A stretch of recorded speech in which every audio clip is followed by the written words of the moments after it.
Jimat Sajian Malam Jumat.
Kembali tim Jimat punya cerita dengan judul Kutolong Hantu Kecelakaan.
Sebut saja namaku Agus.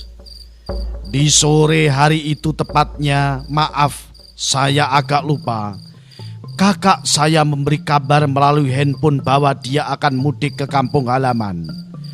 Kakak saya waktu itu bekerja di Kota Kembang atau Kota Bandung. Dia berencana pulang kampung dengan menggunakan alat transportasi kereta api. Dan kakak saya meminta saya untuk menjemputnya di stasiun kereta api Kebumen pada jam yang telah kami perkirakan. Karena kakak saya naik kereta malam, otomatis kereta api kami diperkirakan akan sampai atau masuk di stasiun Kebumen pada dini hari sebelum subuh atau 3:30 pagi. Singkat cerita, malam itu terasa cepat berlalu. Karena tahu-tahu alarm jam yang ada di kamar saya berbunyi. Sebelum tidur alarm saya atur di jam 3 dan benar saja alarm berbunyi tepat jam 3 pagi. Saya pun bangun dan bersiap-siap berangkat ke stasiun kereta api untuk menjemput kakak saya. Lalu berangkat tepat 3:15 menit. Jarak antara rumah dengan stasiun tidaklah begitu jauh, kira-kira 10 menit saja. Di perjalanan sepanjang kampung saya, suasana dini hari itu begitu sepi. Apalagi dini hari itu udara begitu dingin, berasa menusuk hingga ke tulang sumsum. Saya bergumam dalam hati. Pantas saja sepi banget gak ada orang. Tentunya di jam sepagi dan cuaca sedikit ini orang pasti lebih memilih menarik selimutnya daripada keluar rumah. Jadi ya pantas saja saya tak menemui seorang di sepanjang jalan kampung ini. Setelah masuk jalan besar, suasana juga tidak berbeda dengan suasana di kampung saya. Masih sepi. Sampai pada akhirnya saya sampai di pertigaan alun-alun. Dan dari jarak sekitar 100 meter sebelum sampai pertigaan alun-alun, saya seperti melihat seorang yang duduk di tengah pertigaan itu.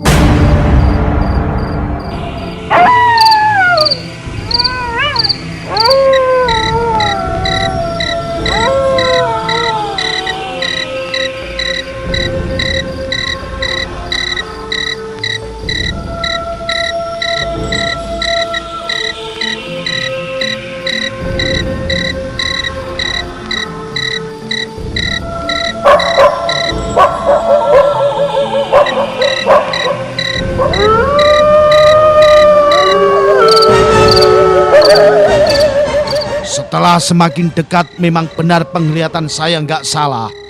Memang ada sosok laki-laki yang duduk yang mengenakan kemeja serta celana berwarna putih dengan bersimbah darah seperti habis kecelakaan di pertigaan itu.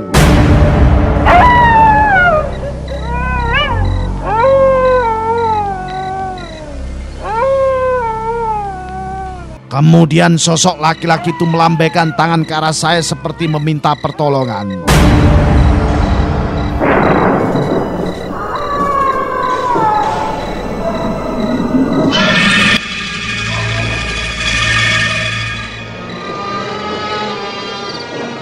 Namun, karena perasaanku yang takut dan takut karena melihat sosok laki-laki itu bersimbah darah, kemudian karena perasaan takut itu saya lewati begitu saja sosok laki-laki yang terduduk dengan bersimbah darah itu. Akan tetapi anehnya, saya berubah pikiran begitu saja. Saya pikir tidak ada salahnya juga kalau saya menolong laki-laki itu. Mungkin dengan memberikan tumpangan ke rumah sakit akan sedikit membantu atau menyelamatkan laki-laki itu. Lagi pula jalan menuju rumah sakit dengan jalan menuju stasiun kereta api itu satu arah dan letaknya pun saling berdekatan. Atas dasar pemikiran itu saya pun berbalik arah dan menghampiri sosok laki-laki tadi. Dan laki-laki tadi masih saja terduduk di tempat yang sama. Tepat di samping kiri laki-laki itu saya menghentikan motor saya.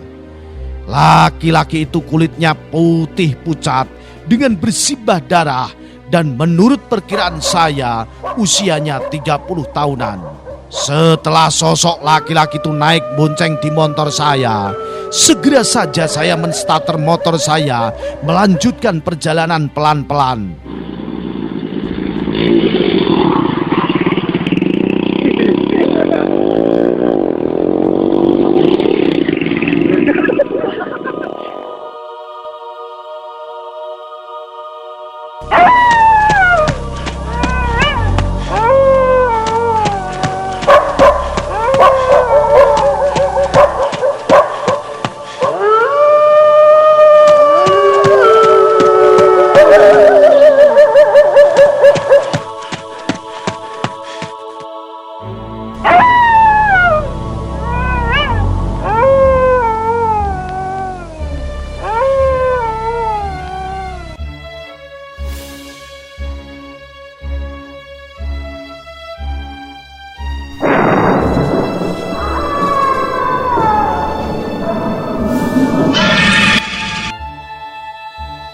Setelah beberapa saat saya sempat kaget karena tiba-tiba saja pundak saya terasa ditempelin sesuatu yang begitu dingin seperti di es.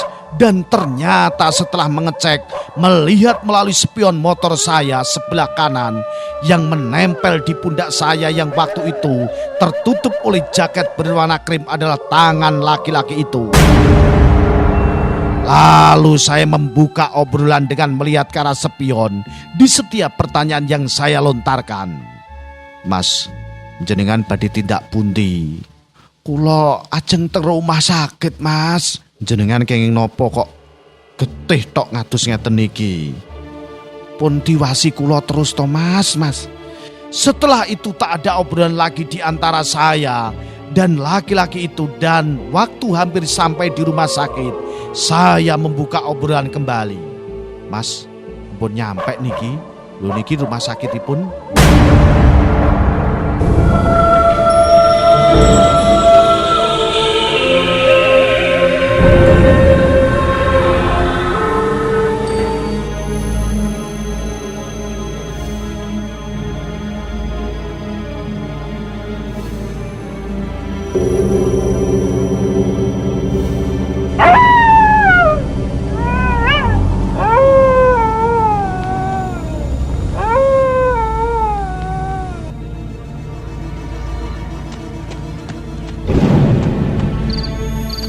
Namun tak ada jawaban dari laki-laki itu, dan saya pun melihat ke arah spion kanan motor saya lagi. Betapa terkejutnya, tiba-tiba laki-laki itu sudah tidak ada. Karena masih setengah gak percaya dengan apa yang saya lihat di spion kanan motor saya menoleh ke belakang. Ternyata apa yang saya lihat di spion kanan motor saya sama persis dengan apa yang saya lihat waktu menolehkan kepala agak ke belakang. Laki-laki yang berkemeja dan bercelana putih yang tadi saya bonceng tidak ada dan menghilang entah kemana. Saya sempat berhenti di tempat untuk mengecek, melihat ke arah belakang. Namun sejauh mata saya memandang, memang tidak saya temukan sosok laki-laki yang berbaju dan berkemeja putih yang saya bonceng tadi. Anehnya lagi, setelah saya cek jaket saya di bagian pundak di mana tadi kedua tangan laki-laki itu menempel, yang terasa sangat dingin seperti es, tidak ada sedikit pun bercak-bercak bekas darah yang menempel. Padahal tadi jelas tangan laki-laki itu bersimbah darah. Menghilangnya sosok laki-laki yang saya bonceng tadi secara misterius menyisakan perasaan bingung dan heran di dalam kepala dan hati saya. Dan bahkan waktu sampai di stasiun saya pun masih kepikiran sosok laki-laki yang tadi sebenarnya manusia atau bukan. Sampai pada akhirnya kereta yang ditumpangi kakak saya masuk di stasiun kota saya. Dan kakak saya melihat saya sedang terduduk seperti orang bingung. Kemudian dia menghampiriku. Kok kamu kaya wong bingung toh, Dek? Eneng ngopo? Eneng ngopo? Gak nih apa-apa, Mas. Saya cuma ngantuk ae. Kami berdua lalu pulang dan setelah sampai di rumah saya menceritakan kejadian yang saya alami tadi. Setelah selesai bercerita, kakak saya tersenyum dan berkata, "Wes, gak apa-apa, Dik. Sing penting niatmu apik, nulung, gak usah dipikir do meneh. Wes nang turu ae." Jadine mengantuk. Lalu saya berjalan menuju arah kamar tanpa menjawab sepatah kata pun. Usut punya usut, ternyata seminggu yang lalu pertigaan itu terjadi kecelakaan tunggal yang menewaskan pengendara motor. Motor yang dikendarai orang itu menabrak pembatas jalan karena ngantuk dan pengendara meninggal seketika di tempat. Itulah ceritaku bersama tim Cimat.